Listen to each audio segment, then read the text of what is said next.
Yo, check! Written ang gamit na format ng mga battle sa flip top. Ito yung typical na napapanood nating laban kung saan ay ini-spit ng mga MC yung isinulat at kinabisado nila. Pero hindi naman lingid sa kaalaman natin na karamihan ng mga MC na nakapaloob sa liga ay may abilidad na mag-freestyle. At minsan sa hindi inaasahang pagkakataon ay bigla nilang nagagamit yung sandata na yun. Ito yung mga pangyayari na biglaan talaga silang napa-freestyle. Pwedeng dahil sa na-distract sila sa paligid o sa ginagawa nung kaharap nilang MC. Kaya naman para sa video natin ngayon, tara at ating panoorin ang mga on the spot lines ng mga MC sa flip top. Pero bago natin umpisahan, iniimbitahan kita na mag-follow sa ating Facebook page at mag-subscribe sa ating YouTube channel. Sobrang bobo mong tanga ka! Galit na galit ka sa Lakers!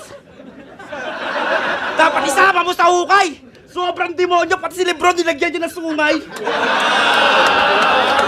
Dapat sa'yo, maglagay na ng lubid! Kinabantang ina, napainom na ng tubig! Ano? Para makapag-show ka naman out of the venue. O, diba? Hindi ka pa kasi nakapag-show out of the country. Nag-show ka na ba? Malaysia. Ah, Malaysia! Nag-show siya sa Malaysia! Malay ko sa kanya. Nag-show siya sa Sarangani, kaya yung Sarangani nagsara. Kaya ipapakita ko yung difference ng sa battle rap legitimate. Mga heavy bars, ini-elevate, mga wordplay na sinisimplicate. Hindi to gay shit na parang ultimate, walang kagaya o nire-replicate. Kapag na-trigger na, ito'y accurate. At nagbabars pa ako, wag kang nagbe-vape. Putang ina mo. Bobo ang puta. Putang ina. Kakadistract ang puta. Ano, magtitricks ka ba? Pasikat ka sa crowd. Kahit anong bilog mo dyan, mas lulutang pa rin yung aking round. Gago! Pinang ina. Nandidistract pa ang puta. Kala niya yata uubra. Ngayong kinuha ko na yung vape, wala na yang ibubuga. Nabubudol mo lang kanilang inner child gamit ang stilong nostalgic. Pues panis ka pa din sa akin kahit galawan na classic, mala freestyle na may topic. Sample? Yo, Boss Arik, mamili ka dito ng gamit. Gagawin ko yung topic. Bote. Yung? Bote. Yung bote. Kasi kanina, nilalait mo yung flow ko. Backshit ka. Para kang yung boteng yan, wala ka nang laman tapos plastic pa. Wala kang ganun. Nakilala natin si Shernan na palaging may unique costume kapag bumabattle. At sa naging laban nila ni Balakid ay nag-costume ito ng Noy Noy o Pinoy. Pero nakabuo agad ng linya o anggulo si Balakid patungkol sa suotan ni Shernan. Muntik na akong maniwala sa forever! Ano akala mo sa costume mo ngayon? Clever? May stocking pa sa noo?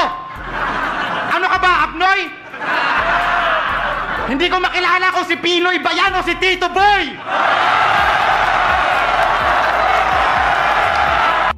Gaya ng ginawa ni Balakid kontra kay Shernan ay ganun din ang ginawa ng Team SS sa naging laban nila kontra sa Team LA. Props kay Shea dito dahil napakabilis ng utak at pinuruan talaga niya yung suot na Amerikana ni Looney at Abra. Anong akala mo? Pag nagsuot ng ganyan ng rapper, nakakamangha? Gago, mukha kang bossing sa call center na bakla!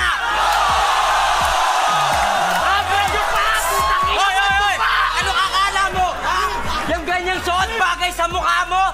Nagsuot ka lang ng ganyan para magmukha ka mayaman para dumami yung matsupa mo!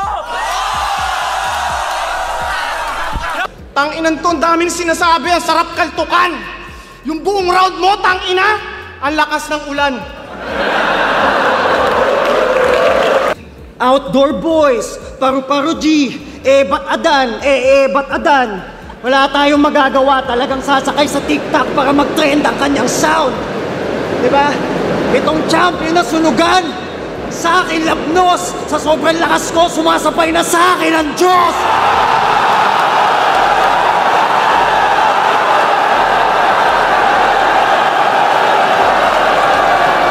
Sabi mo kanina, grabe talaga.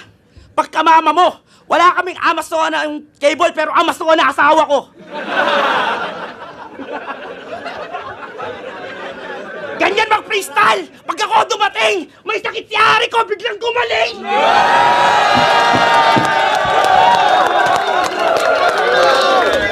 Nakakontrata 20 ata. Nakakontrata 20 ata habang pagpuno na sa loob, nasa bubong yung bata. Putang ina mo, nagli-lipstick ka pa? Hahalik? Sige, ganito ha. Okay. Galawang desperado. Tingnan nyo nga to.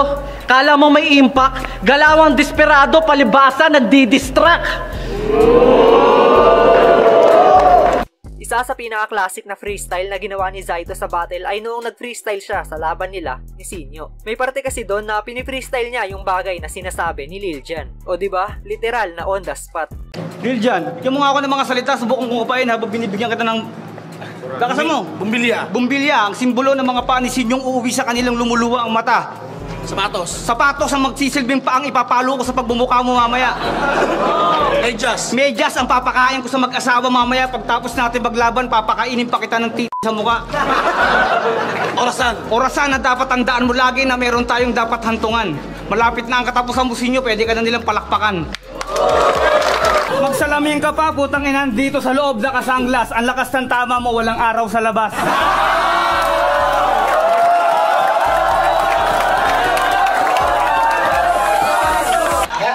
Mo ako ng linya. Malugod ko yung inaamin.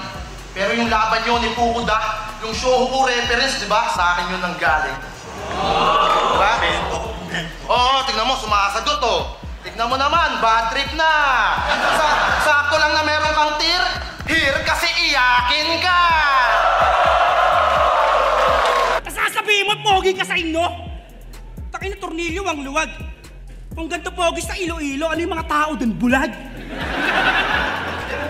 Ano, both eye? Eh kung ikaw yung vocalist ng Mayonnaise, nagpakamatay si Jopay. O ano? Ganyan, puta freestyle na, huwag kang magangas. First time kong nakitang tumawa si Batas. At speaking of Mayonnaise, isa na siguro sa unforgettable moment sa flip top ay noong nalaglag si Smagla sa stage, tapos mabilis pa ito nagawan na makulit na linya ni Apex. Smaglas, pwede ba magsalita ka ng banayad? Atras ka ng atras para kang may sayad. Nalaglag ka sa stage, talo ka na kagad!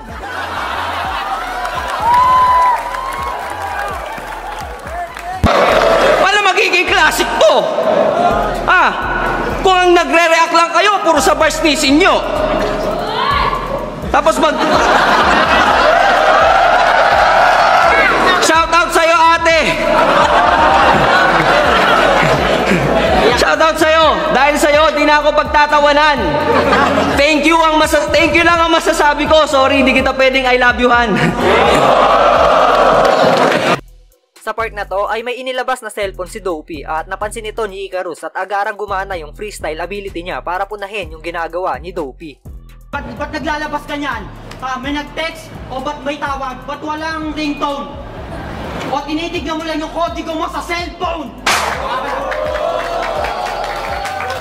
Diba masaya yung gabi? SPR, ano ba meaning yan?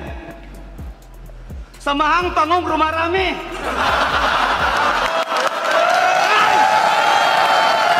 Sunod, Batang Rebelde versus Pistolero. Ito, isa to sa pinaka-lap trip na freestyle na napanood ko mula kay BR. Ano ba to, kitchen? Pero bakit parang speaker? Di ba ang kitchen dapat nasa lababo?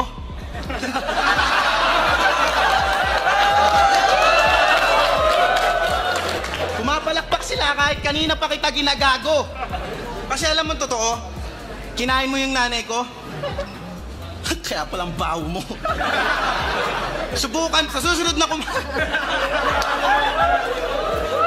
Sorry, Mama. I love you, Mama. Sa bakbakang Tipsy D at Sayad ay may hindi inaasahang pangyayari dahil biglaang namatay yung ilaw sa kalagitnaan ng round ni Tipsy D. Pero ipinakita ni Tipsy ang pagiging flexible na battle MC nito at agarang nakaisip ng linya na nakakonekta sa nangyari. At kung last round, dinivide ko into tiny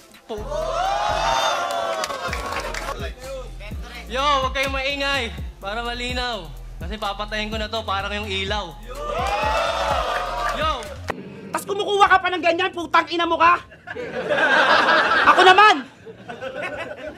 Di ko nagagamitin ng palihim to! Ay, ayoko suotin, baka magdilim yung paningin ko!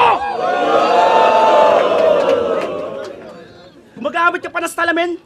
Tarantado na wag ka! Hoy, yung mata mo hindi pantay. Ano dating bulag ba?